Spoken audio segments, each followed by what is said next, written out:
नमस्कार, आपण पाहतात रयत संवाद news channel. Republican party of India Athawale गटाचे जिल्हा सरचिटणीस सोपान गायकवाड यांचे दुःखद निधन।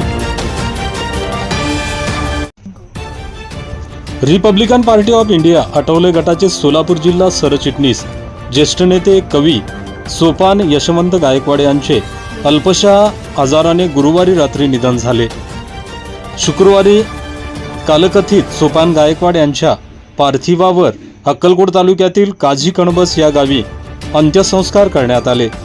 यावेळी अखेरची निळी सलामी देण्यात आली। यावेळी कालकथित सोपान गायकवाड यांच्या आत्म्यास चिरशांती लाभावी यासाठी सामूहिक बुद्धवंदना घेऊन प्रार्थना करण्यात आले। त्यांच्या अंत्ययात्रेत आरपीआय आठवले गटाचे राज्याचे अध्यक्ष राजाभाऊ सरवदे, अक्कलकोट तालुका अध्यक्ष अविनाश मडिखांबे, जिल्हा उपाध्यक्ष सैदाप्पा झळकी, जिल्हा सरचिटणीस श्यामसुंदर गायकवाड, शहर जिल्हा उपाध्यक्ष सुग्रीव जेठीथोर, आप्पा भालेराव, राजू भगळे, माजी उपसभापती सिद्धार्थ गायकवाड, माजी सरपंच अशफाक अगसापुरे, कमलाकर कांबळे, रासपचे सुनील बनगर, विकीबाबा चौधरी, गोरखनाथ धोडमनी, रत्नाकर गायकवाड आदींसह भीमसैनिक तसेच ग्रामस्थ मोठ्या संख्येने उपस्थित होते।